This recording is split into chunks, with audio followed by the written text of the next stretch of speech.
নড়িয়ে ছেড়ে পাটার ভুইকান ঠালাবেন।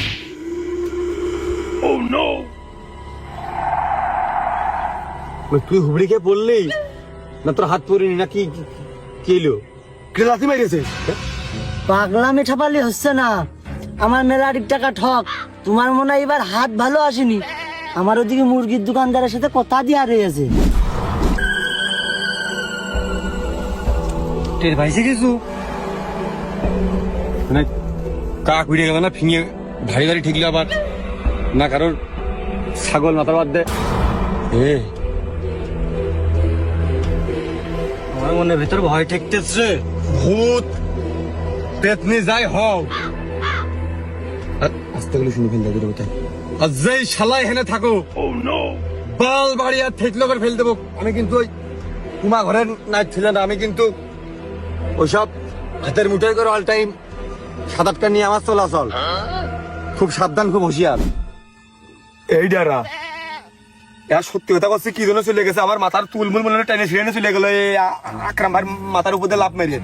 আমি দেখেছি আর মাথায় বাতাস লেগেছে, গরম গরম বাতাস লেগেছে। আমি আর খেলবো না।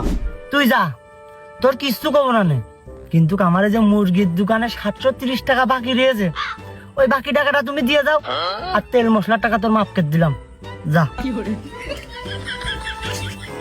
না আমি খেলা থেকে যাওয়া লোক নাকি ঠগাবার পরে মুরগির টাকা দিতে হবে বলে খেলা শেষ না নামে যাওয়া লোক না। তাহলে ওই লাভ মারা উপলক্ষে আর একটা দান ভিস্তা করা যায় না? আমি আগে থুয়ে দিয়েছি কার্টুনে। আকরাম ভাই বড় ভাই মানুষ, তার কথার বাইরে আসলে যাওয়াটা ঠিক না। हमको सिर्फ फांसी का सजा चाहिए। দেখ দিনে তার সইকান দেখ, মুরগি কিনে বাজার করে পড়লো আর 4 পর্যন্ত হয়ে যায়।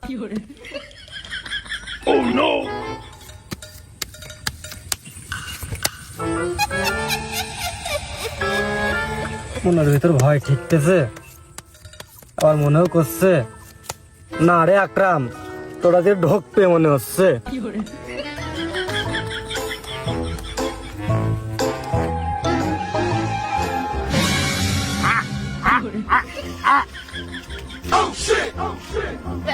আকরাম পাগলামি ঠান্ডা কর দাপ।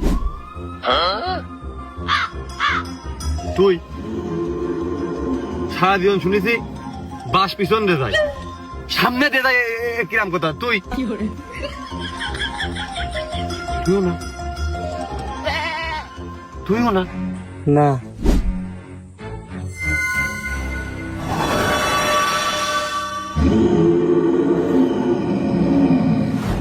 ওরে মানের মান আল্লাহ রাখে রে,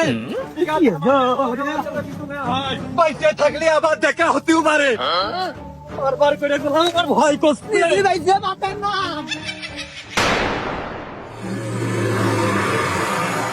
ও বাইরে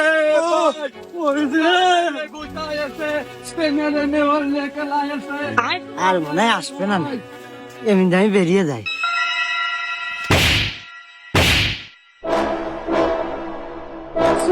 আমি গরিব মানুষের সাথে আমার প্রত্যেক শুধু হচ্ছে ও সাথে সমাজ নিয়ে আমার ভুলে গেছে।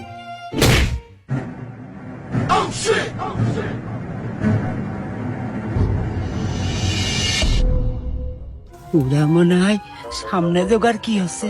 স্লিপ দেখা ভালো করে মনে হয় বের করতে পারিনি, ও মনে হয় আমার ওভারটেক করে চলে গেছে। আমি পিছন পাশে বাড়ি ছিলে নাই।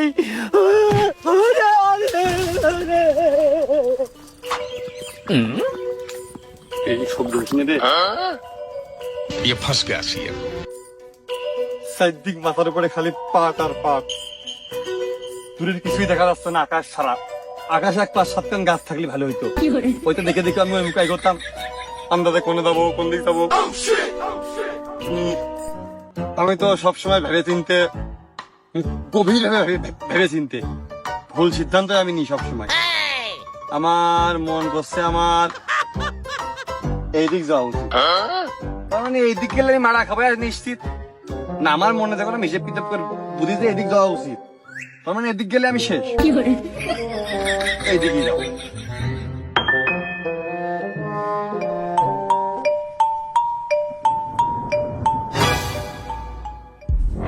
দিন দুপুরে ভূত কল্প কি অশান্তি আমার আর কি বাড়া